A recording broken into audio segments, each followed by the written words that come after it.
Carlton Jr. says, I do agree with that. Other streamers aren't as meticulous about technical issues or concerns. No, I'm being honest now. For years, people criticized me, and here's why they criticized me. They said, Phil, you turn on your stream, but you don't go straight to gameplay. Instead, you have a pre-stream where you talk with us for like an hour, and then you get to the gameplay, and we want more gameplay. To which I said, yeah, but you understand, because I have the pre-stream, this allows me to do so many things. We can go through schedule, we can talk about hot topics, get those out of the way. We can do all the things we need to do, so when I get to the gameplay, we can focus on the game, right?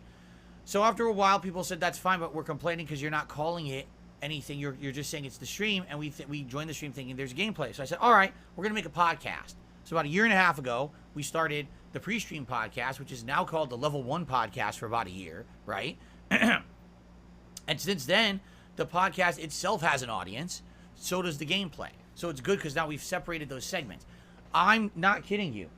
I see streamers turn on their streams and literally they don't have a pre-stream. They don't have a podcast. They sit there and they start talking with their audience just like I used to. They don't get shit though. That's fine. They can sit there for an hour gabbing. No one gives them shit at all. All right. So they do exactly what I used to do. And they're fine, but I was the one who got all the criticism for it. I was the one who got told that I was doing it wrong, even though everyone else seems to do this. But the difference then is some of them will jump right into the game, and then immediately people want to talk about topics, right? So once they start talking, it's like, well, now they're not playing the game anymore. Like, why did you even bother booting the game if you weren't going to play it? I've seen a streamer, they open the game, okay, let's start. Oh, I got 10 questions and super chats to shout out. So then they pause the game and they go back to the camera and they talk for 20 minutes. Like, what did you do that for? Why? If you're going to play the game, play the game. If you're going to talk with your audience, talk with your audience. Don't, you know what I mean? Like, they're very disjointed with the way that they do things. And because of that, it's very confusing. Like, my wife and I maybe want to watch someone play a game, and we press play, and it's them gabbing for 45 minutes. Well, fuck that. I wanted to watch the game. Why'd you name the video the game if it's you gabbing for 45 minutes? For me, at least, I separate it. You got the podcast, then you got the gameplay. They're completely separate, so you can get what you want when you watch on demand, right? So, that's what I mean. Like, I do feel like over the years, I got treated really badly. I'm sorry. I just did. People always saying that I was doing it wrong, always throwing the criticism at me, saying, I suck. And then I watch everyone else, and literally all the other streamers do it the same way. And, and then I changed and improved, and they're still doing it the old way. There's streamers out there that I watch who still don't have a fucking face cam, and no one gives them shit. And it's like, dude, it's ridiculous.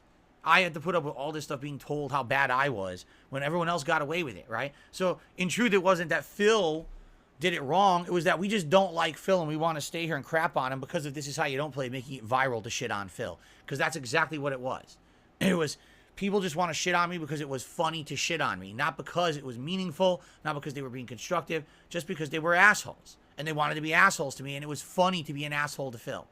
So I put up with a lot of abuse over the years. Today, now I realize that a lot of that stuff's bullshit. And that's when idiots come on here and say dumb shit like, oh, you should have not played Street Fighter 6 and you should have just played Zelda all month and finished it.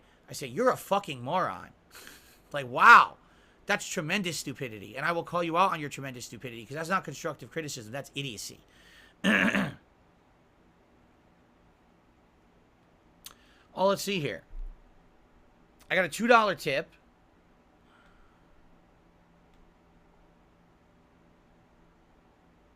From My Nipples Have Nipples.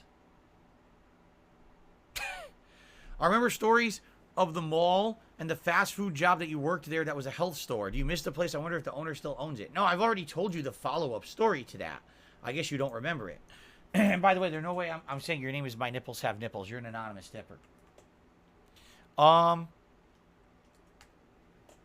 So during my high school years and even my first college year, I worked at a place that was called Everything Yogurt and Salad Cafe.